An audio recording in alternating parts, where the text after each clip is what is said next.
देखिए यहाँ पुलिस ने जो काम किया है, किसी को बख्शा नहीं, किसी को छोड़ा। यहाँ तांडव हुआ, यहाँ आतंक मचा दिया गया, एकदम से गुंडागर्दी की गई। वो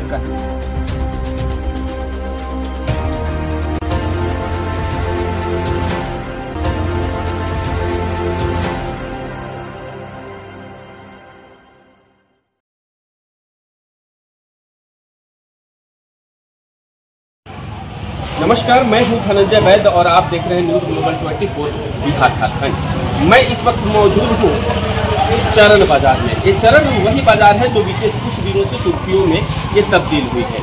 आज यहाँ की स्थिति, आप हालात देख सकते हैं कि मेरे पीछे ये चरण छोटी सी बाजार है, लेकिन सारी दुकानें बंद हैं।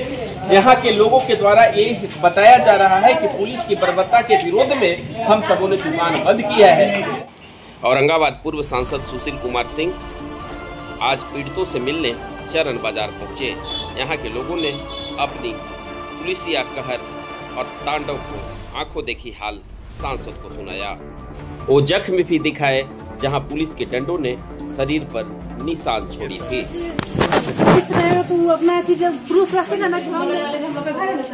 ऊपर में बाथरूम लड़की लोग का, उन लोग नहा धो के 9-10 बजे नहाने धोने का टाइम होता है, चले जाओगे। पहन का आई थी, ये तो कहीं भी दुकान की व्यवस्था बर्बाद कर दिए हैं। इधर मशीन सब रात में आएंगे, फिर तांडव मचाएंगे, फिर कल आएंगे, ऐसा बोल के गया है। चेतावनी टूट दिया है, धान से ठोक दिया है रानी लगा के।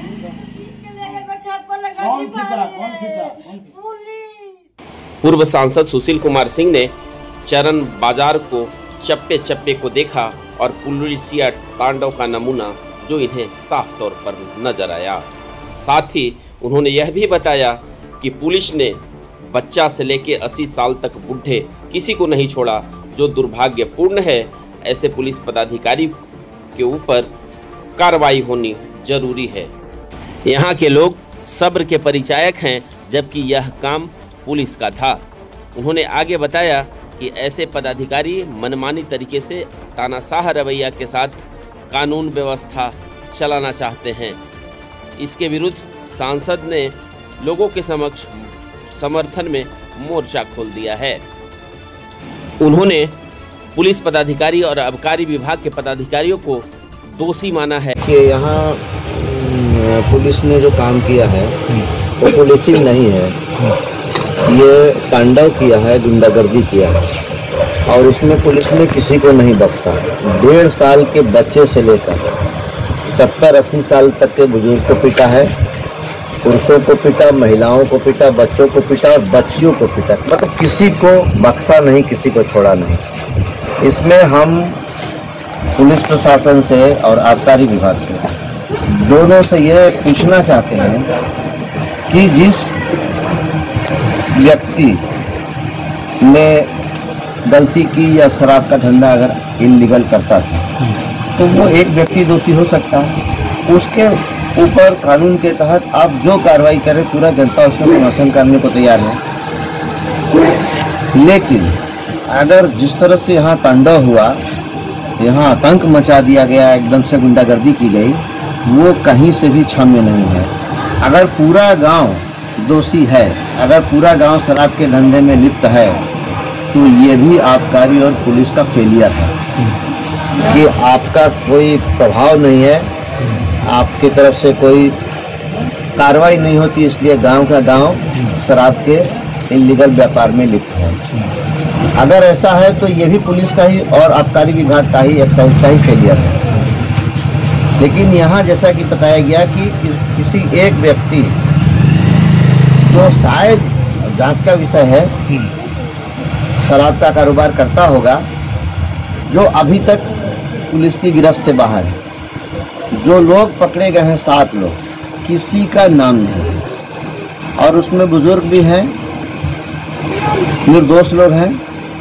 हमने एक एक घर में जाकर घुसकर देखा है, लोगों का अलमीरा, लोगों का टेलीविज़न, लोगों का बेड, सब कुछ तोड़ ताड़ दिया गया। एक आदमी राहुल जी ने शिकायत की कि हमारे यहाँ 20,000 नगद रुपया रखा हुआ था, उसको भी उन लोगों ने ले लिया। 20 मोबाइल यहाँ से ले गए हैं। जो काम कोई डकैत कर सकता है, कोई गुंडा कर सकता है, वो काम यहाँ पुलिस ने किया है। पूरे बाजार का एक एक सीसीटीवी कैमरा का उन लोगों ने चाहे तो तोड़ दिया या उसका जो बॉक्स होता है उसको उठा कर ले गए।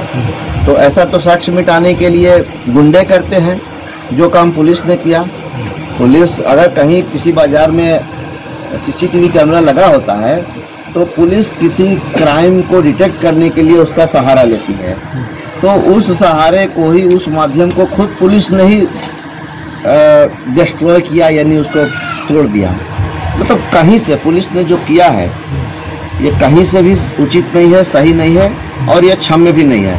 और ये काम पुलिस ने सरकार को बदनाम करने के लिए किया है, ताकि लोग आक्रोशित हों, सरकार के प्रति उनका आक्रोश हो, सरकार का वो विरोध करें। इसलिए एक सोची समझी साजिश के तहत यहाँ की पुलिस ने ऐसा किया है।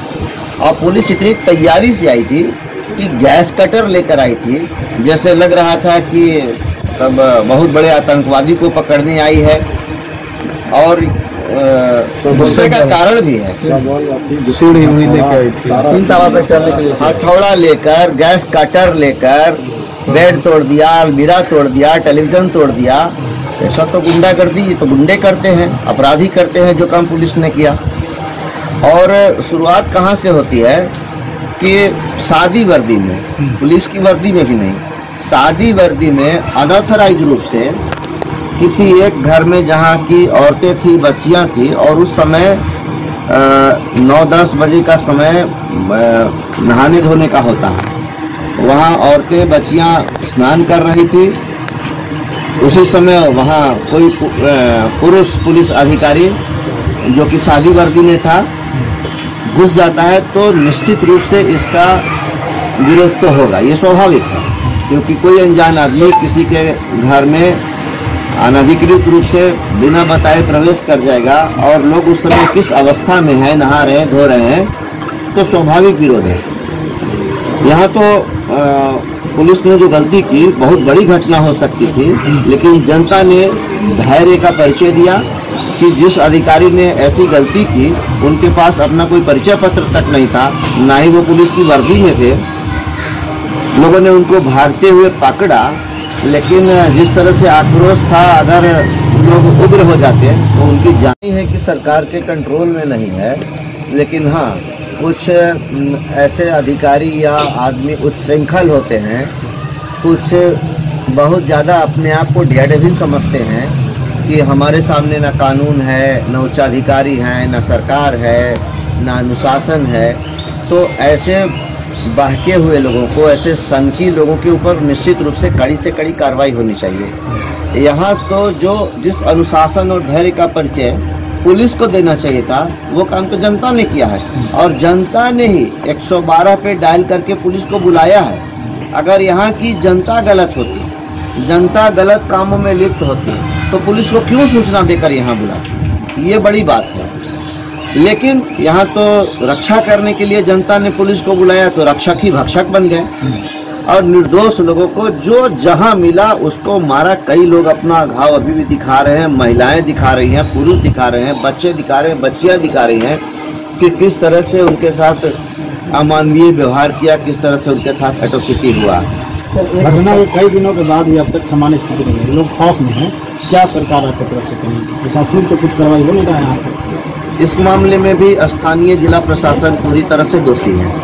दोषी इसलिए है कि 5 दिन घटना को हो गए, पूरा बाजार बंद है, पूरे इस इलाके के सैकड़ों गांवों का व्यापारिक केंद्र चरण बाजार है।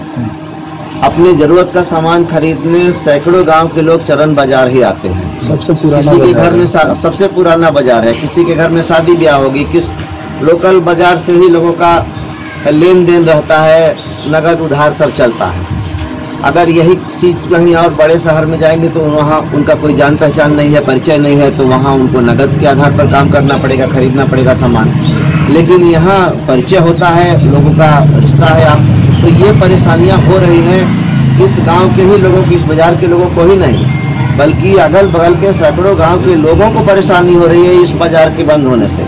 लेकिन दुखद पहलू ये है कि 5 दिन हो गए इस बाजार के बंद हुए इस आतंकी घटना के बाद, अभी तक कोई जिले का बड़ा प्रशासनिक अधिकारी या पुलिस प्रशासन का अधिकारी या सामान्य प्रशासन का अधिकारी, कोई बड़ा से छोटा भी अधिकारी कोई नहीं आया यहाँ की जनता से बात करने कि हाँ जो गलती जिसने भी किया है उसके ऊपर कार्रवाई होगी, आप लोग बाजार खोलिए, आप लोग अमन चैन से रहिए, शांति से रहिए, दुकानें अपनी अपनी चलाइए, खोलिए। ये कहने पूछने के लिए भी कोई तैयार नहीं है, कोई नहीं आया। तो ये तो तब जो गलती। ग्लोबल 24 के लिए धनंजय वैद, चरण बाजार, औरंगाबाद।